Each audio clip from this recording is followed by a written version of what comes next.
El siguiente programa es apto para toda la familia. No contiene escenas de sexo ni violencia.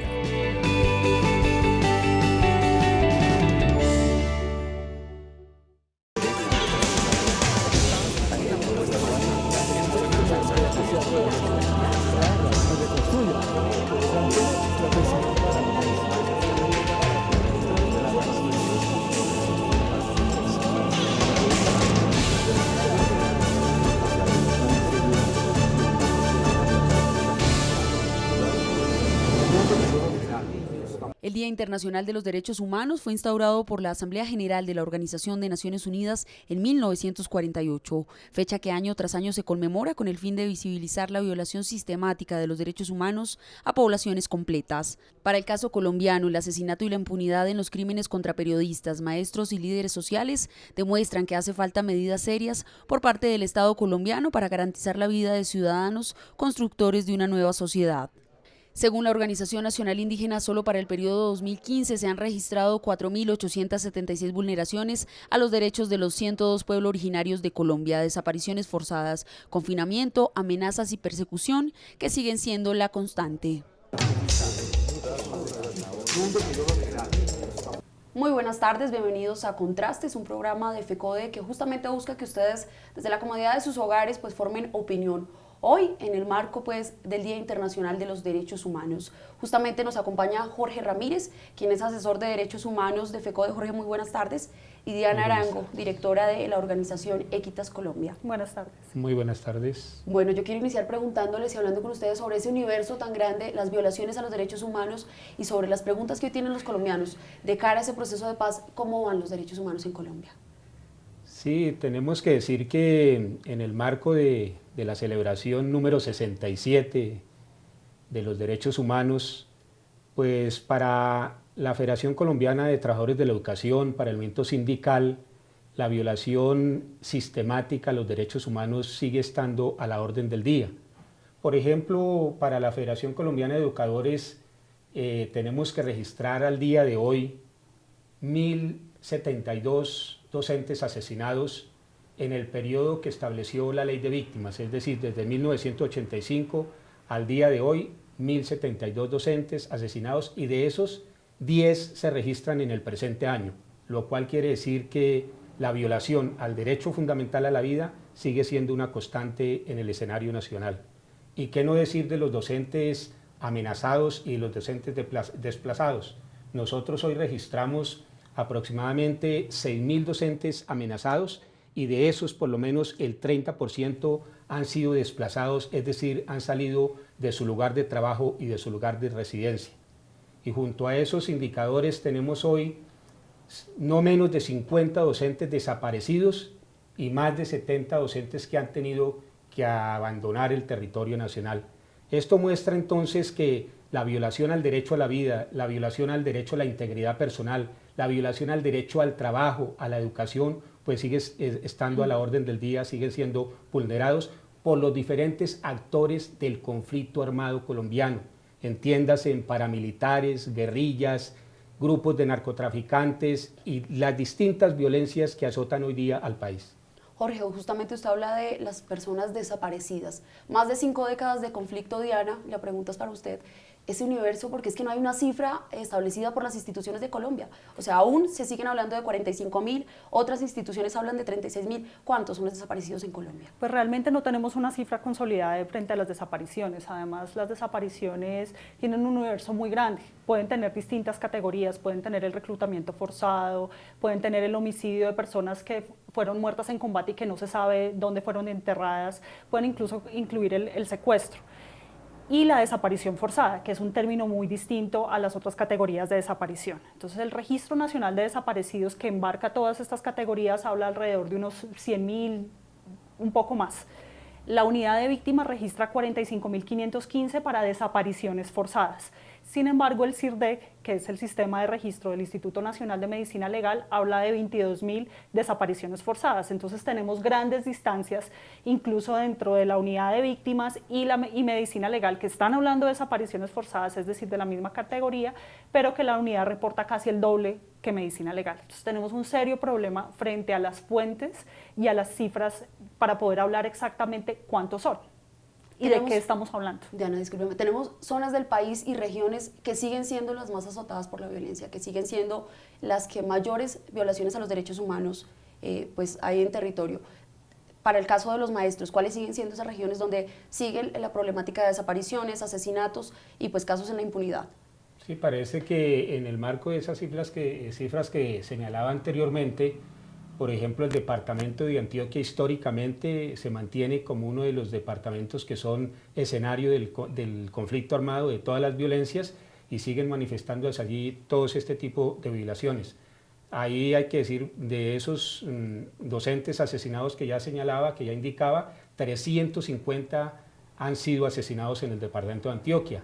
Y le siguen departamentos de la costa caribe como Córdoba y Sucre, y hacia el centro del país tenemos los departamentos del Valle del Cauca, tenemos Caldas, Risaralda y el departamento del Caquetá como los más azotados por la violencia criminal que denominamos nosotros. Diana, cifras parecidas, ¿cuáles son de pronto esas regiones donde ustedes también han detectado que sigue existiendo ese fenómeno de desaparición forzada, de pronto un poco más notable que otras regiones de Colombia? Justamente coinciden con muchas de las cifras de las zonas que menciona Jorge en términos de Antioquia, la costa caribe. Sin embargo, justamente como tenemos un problema de cifras consolidadas, no podemos tener una estadística clara frente a cuáles son los departamentos que han sido más afectados. El problema también es el subregistro. Nosotros creemos que hay regiones como el Putumayo, como zonas que son un poco más lo que se llama la periferia, que han sido azotadas fuertemente por el conflicto y por la violencia sociopolítica, pero que no han tenido las instituciones del Estado para poder acercarse y registrar las violaciones sufridas. Entonces eso no significa necesariamente que sean departamentos en los que no se muestre o no se evidencie este tipo de violaciones, sino que no hay posibilidades de registro. Entonces por eso tenemos también, digamos, cautela frente a decir cuáles son los departamentos más afectados justamente por estas razones. ¿Cómo ven ustedes y cómo leer que a Colombia, que al país no le interese, podría decirse de alguna manera, que de 1985 hasta la fecha haya un asesinato de más de 1000 maestros en el país, formadores, educadores, creadores de una Colombia distinta, se podría decir? ¿Por qué no le preocupa a nadie? Sí, eso parece que, o se puede decir que hace parte de una sociedad donde la violencia y la guerra ha estado a la orden del día por varias décadas y que junto a esa violencia y esa guerra el fenómeno de la impunidad es un fenómeno general en la sociedad. El fenómeno de la impunidad frente a la violación de los derechos humanos es del índice del 98-99%, pero la misma Fiscalía, la rama judicial, señalaba que el fenómeno de impunidad de los delitos en Colombia es del 90% por lo menos. Es decir, aquí hay denegación de justicia, aquí no hay justicia en el marco de esta violencia sociopolítica que nos lleva ya pues, por más de 6 décadas. Yo creo que también, sumado al tema de la impunidad, yo creo que también ha habido un periodo muy largo de negacionismo frente al conflicto armado y frente a los impactos que esto ha tenido en materia de victimizaciones de la población civil, y yo creo que eso ha surtido un efecto en la población de creerse alejada o extraña a un conflicto que muchas veces se desarrolla en las regiones y que no afecta directamente tan de frente a las ciudades. Y yo creo que eso ha permitido también que la sociedad no se movilice, digamos, ciertos sectores de la sociedad no se movilicen más a favor de una exigibilidad frente a justicia o frente a verdad o incluso en contra del conflicto. Yo creo que es una cosa que nosotros deberíamos pensarnos en cómo cambiar y en cómo generar también una cultura frente a lo que pasó, de reconstrucción de memoria y de verdad, y pues para permitir que estas cosas no sigan pasando y generar una movilización social mucho más amplia. Mire, hoy de cara al proceso de paz, un momento en que las instituciones del país están pensando en cómo construir memoria, cómo dejar pues una memoria de esas víctimas que sean escuchadas. ¿Cómo creen ustedes que va el trabajo de esas instituciones del Estado, de esas organizaciones de la sociedad civil? Porque para el caso de Equitas Colombia y de FECODE, pues han hecho un trabajo de memoria, han hecho un trabajo de recoger los datos que de pronto debería tener ya el Estado. El consolidado de 1.072 asesinatos lo tiene FECODE porque ha hecho un trabajo exhaustivo, porque tiene un registro en las regiones. ¿Cómo creen ustedes que va de pronto ese trabajo de las instituciones que deberían en este momento estar preocupadas por construir cifras y más que por construir cifras, por mirar cómo va a ser ese nuevo paso en el posacuerdo? Bueno, yo creo que lo que le ha faltado a las instituciones del Estado es acercarse a las comunidades, a las víctimas y a las organizaciones de la sociedad civil. Es decir, lo que nos muestra, por ejemplo, una evidencia clara de lo que ha sido la justicia transicional en Colombia es Justicia y Paz. Y lo que nos mostró Justicia y Paz después de 10 años es que la verdad que se construyó fue la verdad desde los perpetradores, desde los grupos que se desmovilizaron, y que nunca tuvo en cuenta la versión de las víctimas, de las comunidades y de las organizaciones de la sociedad civil que acompañan esos procesos. Y por lo tanto fue una verdad incompleta. Es una verdad que todavía no sabemos exactamente qué fue lo que pasó, quién financió estos grupos, cómo se estructuraron y cómo hacemos para realmente eliminarlos de nuestra sociedad. El tema es que en este momento yo creo que para el proceso de verdad que se está, proceso de paz que se está generando en este momento de La Habana, que saludamos y respaldamos, ese error se tiene que subsanar. Tenemos que nuevamente retomar la importancia de dialogar con las comunidades y con las víctimas, y eso es un rol que puede tomar la institucionalidad de una manera mucho más activa. No ver la participación de las víctimas y la sociedad como una talanquera o un obstáculo, sino todo lo contrario, como un proceso de fortalecimiento, incluso desde las mismas instituciones del Estado.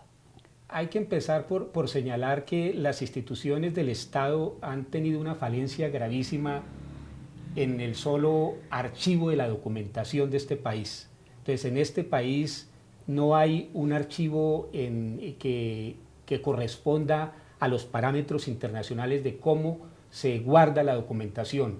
La Fiscalía archiva de una forma, las fuerzas militares de Colombia archivan de otra forma, la rama judicial de otra forma, y si usted va a pedir hoy información a cualquier organización del Estado, la información no se facilita.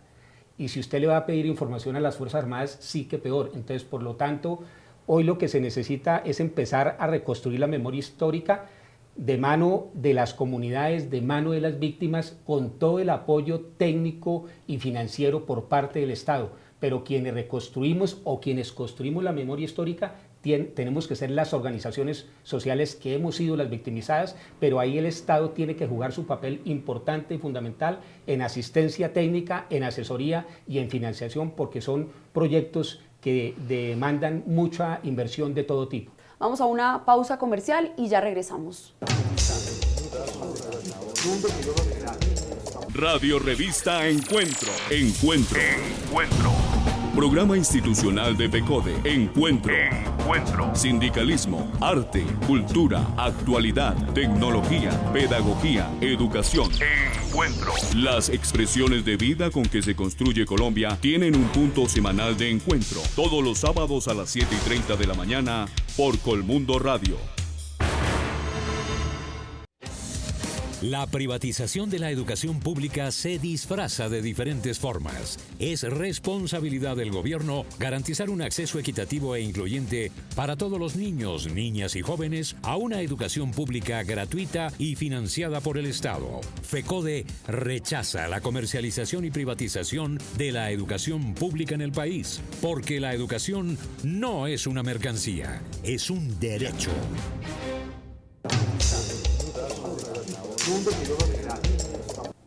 Ya existen iniciativas por parte de FECODE, desde hace mucho tiempo se viene trabajando, el magisterio colombiano viene hablando de unos territorios de paz, de unas escuelas formadoras de nuevos ciudadanos. Hablemos sobre la falta de apoyo tal vez del gobierno nacional para que estos trabajos pues, puedan tener una mejor proyección y un mejor fin. Jorge. Sí, vea, nosotros parece que desde lo que ha corrido de este siglo, a raíz de...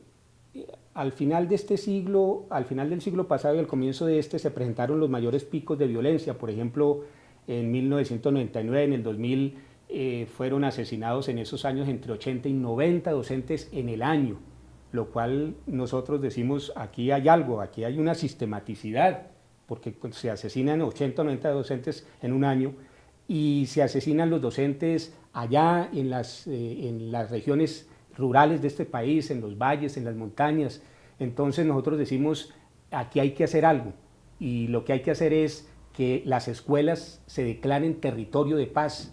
¿Y eso qué quiere decir? Desde ese tiempo y hasta hoy día, y seguramente en los posacuerdos, va a cambiar un poco la caracterización de qué es escuela territorio de paz.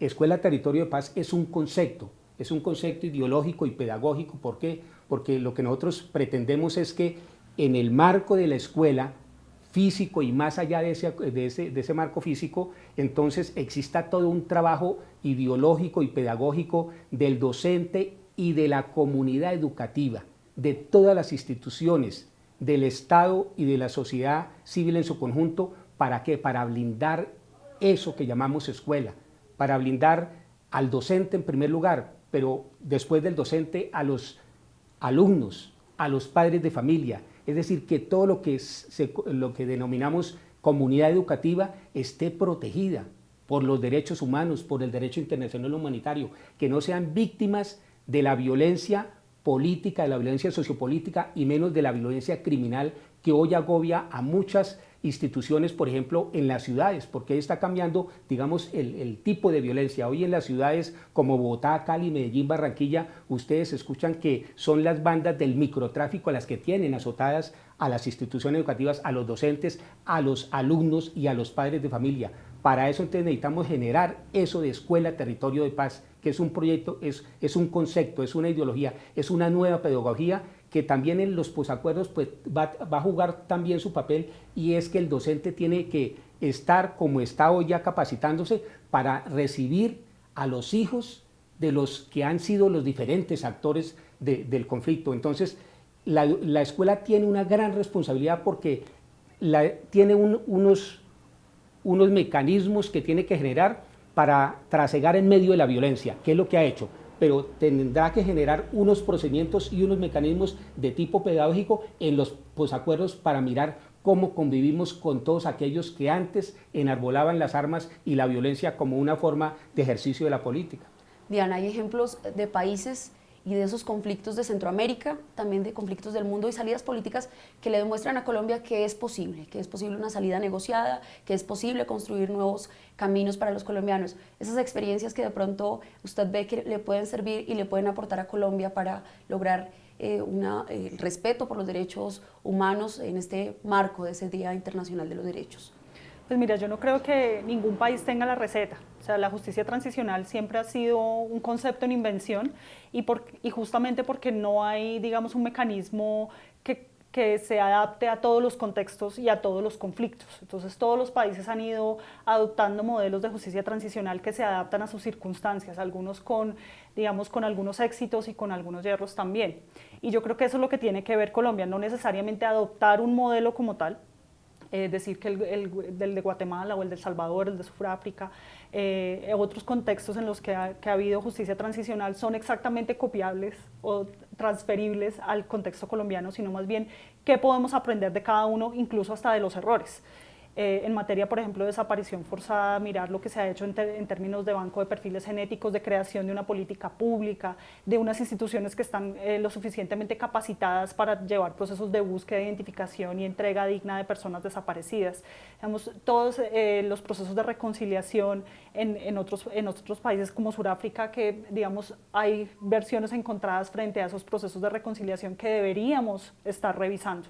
Entonces yo creo que no hay una receta, no hay un modelo exacto, pero sí deberíamos hacer el análisis juicioso para por lo menos no repetir los mismos errores.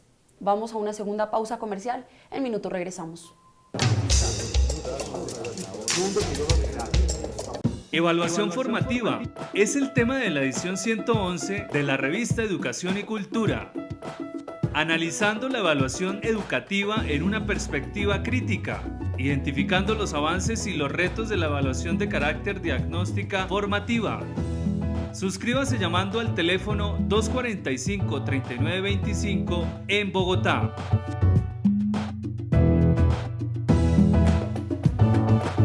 Educación y Cultura. 32 años construyendo el movimiento pedagógico colombiano. ¿Qué es educación pública? La educación pública es un derecho fundamental y un bien común y es responsabilidad del Estado garantizar igualdad de oportunidades a sus ciudadanos. FECODE defiende una educación pública gratuita y financiada por el Estado y exige el freno de todas las formas de privatización y comercialización de este derecho fundamental. La educación no es una mercancía, es un derecho.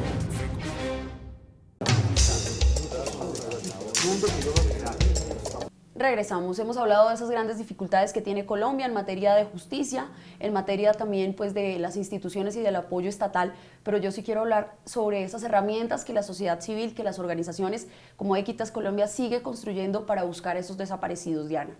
Sí, mira, nosotros seguimos creyendo desde el principio que el proceso de paz es una oportunidad para las organizaciones de la sociedad civil, para la comunidad y las comunidades y las víctimas, no solamente de reconciliación, sino de establecer lo que pasó en el conflicto y de construir un nuevo futuro. Para Équitas, lo más importante es la búsqueda de todas las personas desaparecidas en el marco del conflicto armado y la violencia sociopolítica.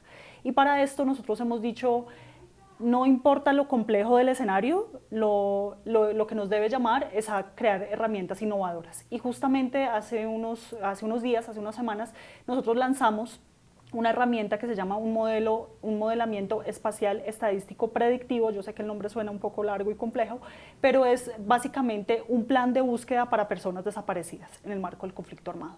Y el plan se reduce a 3 fases fundamentales. La primera es poder cruzar toda la información existente frente a las personas desaparecidas. Es decir, nosotros hacemos un trabajo juicioso de recolección de información ante la Fiscalía, Registraduría, Medicina Legal, y con las comunidades y las víctimas hacemos cartografía social participativa, hacemos recolección de información ante mortem, hacemos toda una cantidad de ejercicios participativos con las comunidades para que ellas nos ayuden a reconstruir lo que fue la desaparición forzada para las comunidades y para los familiares. Y luego nosotros, la segunda fase es montar toda esta información en bases de datos, en un sistema de información georreferenciada. Para eso traemos un geógrafo al equipo y él nos genera unos mapas que nos indican, digamos, que nos empiezan a establecer patrones de cómo actuaba el grupo y de dónde se han ido encontrando las personas desaparecidas. Estos patrones nos llevaron a pensar que esto se podría llevar a un paso más allá y generar un modelamiento que nos pudiera predecir dónde podrían encontrarse sitios de enterramientos de personas desaparecidas. Y es justamente lo que hace el MESP. El MESP cruza toda esta información, lo monta, como tú bien lo dijiste, en un software y nos saca áreas en las que nos predice dónde podría haber un sitio de enterramiento con una probabilidad del 80 al 89%. Esto se hizo en 2 municipios del Casanare, Recetor y Chámeza, donde hubo la presencia de las Autodefensas Unidas de Casanare durante los años 2002 al 2003 y en la cual desaparecieron 150 personas de los 2 municipios, que es alrededor del 5% de la población de esos 2 municipios para la fecha. Entonces decidimos hacer este proyecto piloto en esa región y esperamos que esta herramienta nos ayude a orientar la búsqueda, pero sobre todo a reducir el tiempo de espera de los familiares para reencontrarse con sus seres queridos. Jorge, hablemos sobre ese gran reto que tienen los maestros y más que los maestros, el gran reto que también tiene el Ministerio de Educación y las instituciones para apoyar esas iniciativas de los maestros de cara a ese posacuerdo, de cara a ese posconflicto. Sí, vea, yo quiero señalar primero que no hay personas más soñadoras y con más esperanza de que es posible un nuevo país que los docentes colombianos, por lo que ya hemos expresado acá. Y por eso nosotros creemos que el día de los acuerdos, primero, algo simbólico será que en toda institución educativa de este país izaremos el tricolor patrio y la bandera blanca de la paz, porque eso para nosotros es importante, es una simbología, porque ese día la sociedad colombiana hace un quiebre, hay un punto de inflexión para la sociedad colombiana en su conjunto, porque iniciaremos los colombianos todos la construcción de un nuevo país. ¿A partir de qué? A partir de desterrar todo tipo de violencia para el trámite de los conflictos. Y en eso entonces el gran reto de que la escuela ya está haciendo ese tránsito, porque lo hemos venido haciendo, pero que la escuela tiene que jugar ese papel fundamental en el posacuerdo de que la cátedra libre, el libre pensamiento, contribuyan a formar ese nuevo ciudadano que necesita la sociedad colombiana, porque construir una sociedad en paz seguramente que nos va a llevar no una generación, sino varias generaciones. Y son los educadores y es la educación la que juega un instrumento fundamental en la construcción de ese nuevo ciudadano, en la construcción de esa nueva cultura de paz, de esa nueva cultura para tramitar los conflictos en general. Pero ahí, insisto, el Estado tiene un papel fundamental y ahí los trabajadores de la educación y los trabajadores todos reclamaremos lo que hoy se está negociando en La Habana, por ejemplo, la participación política. Los trabajadores colombianos tienen que tener derecho a participar políticamente, pero no solo votando, sino que se les garantice llegar a donde se toman las decisiones políticas, al Congreso de la República, a las asambleas departamentales, a los consejos. Eso es posible en un país que haya derrotado la violencia. Por eso creemos en la paz, estamos convencidos de que va a llegar a puerto seguro los acuerdos de La Habana, porque en ese nuevo escenario será mucho más fácil trabajar y los amigos de la violencia, los enemigos de la paz, no tendrán ningún escenario propicio para seguir incitando la violencia criminal que tanto baño de sangre le ha causado a este país. Sin embargo, los colombianos se enfrentan a grandes dificultades, a grandes tareas por hacer aún. ¿Cuál, desde el punto de vista de cada uno de ustedes, usted desde la docencia, Jorge, y usted desde Équitas Colombia, puede ser de pronto ese punto determinante que pueda poner trabas a que se blinden por fin esos derechos humanos, a que de aquí a 1 año, 2 años podamos estar hablando de 0 violaciones a ese derecho internacional humanitario? Mira, yo creo que hay ahí varios problemas y creo que algunos de los problemas se los voy a dejar aquí a mi compañero, como son el tema de educación y acceso a algunos de los derechos para transformar esas realidades de los jóvenes en las regiones y cómo esos jóvenes se han ido uniendo a bandas de crimen organizado que son los nuevos generadores de la violencia en el país y que son reductos y, digamos, herencias de grupos paramilitares y de bandas criminales ligadas al narcotráfico. Vemos que hay ahí un reto grande que son las transformaciones sociales que se necesitan para sacar a muchos jóvenes de estas bandas y ofrecerles una oportunidad distinta. Y frente al Estado, yo creo que es necesario en materia, por ejemplo, de desaparición forzada y de otros crímenes de lesa humanidad y graves violaciones a los derechos humanos, es necesario que el Estado empiece a funcionar como un todo. Es necesario la coordinación interinstitucional. No podemos seguir teniendo instituciones del Estado que trabajan y que no se hablan entre ellas. Es decir, es necesario que la Fiscalía se coordine con Medicina Legal, que justamente puedan compartir la información, que podamos mapear cómo ha ido cambiando y cómo se va a transformar la violencia en Colombia, porque esto va a pasar. Digamos, todavía tenemos reductos de violencia que van a seguir incluso después del acuerdo y que es necesario que las instituciones del Estado le hagan frente de una manera mancomunada y coordinada. Lo segundo es que la paz requiere recursos y es necesario que el Estado le destine los recursos necesarios no solamente a la creación de las instituciones de justicia transicional, yo me refiero específicamente a la unidad de búsqueda de personas dadas por desaparecidas que se genera en el marco del Acuerdo 62 de La Habana, pero a la Comisión de la Verdad, a los tribunales de paz. Es necesario que haya un esfuerzo enorme del Estado. Si ya le invertimos tanto a la guerra, le tenemos que invertir igual o mucho más a la paz. Y para eso el Estado se debe preparar. La principal fundamental talanquera es la falta de recursos. No podemos hablar de que la educación es lo fundamental, es el motor, es el vehículo, si no hay recursos económicos. Programas como Ser Pilo Paga es interesante, pero no es suficiente. Lo que necesitamos nunca será suficiente el presupuesto para educación. Necesitamos una educación pública y una educación pública y de calidad. Para eso tiene que haber un cubrimiento universal, garantías plenas para que lleguen los niños y los jóvenes a capacitarse, plenas garantías para los docentes, plenas garantías para el ejercicio de la actividad sindical. Si no tenemos eso, va a quedar esto en una quimera, el cuento de la paz. ¿Y por qué eso conlleva entonces a formar jóvenes para ciudadanos y jóvenes en capacidad de laborar, de trabajar, ¿sí? Entonces, salud, educación y trabajo, si no se desarrollan esos pilares, muy poco es lo que se va a poder avanzar en la construcción hacia una verdadera sociedad en paz. Jorge Ramírez y a Diana Arango, gracias por acompañarnos el día de hoy, por dejarnos un poco de sus opiniones, un panorama un poco más claro acerca de los grandes retos del trabajo que tiene que hacer también cada uno desde su casa, porque hablamos de instituciones, hablamos de la escuela, pero también cada uno desde nuestra profesión, desde lo que hacemos a diario, podemos ser constructores de esa nueva Colombia, de esa paz que tanto hemos anhelado y que muy seguramente generaciones futuras nos la van a agradecer. A ustedes ya saben que la cita es en 8 días con otro Contrastes. Feliz tarde para ustedes.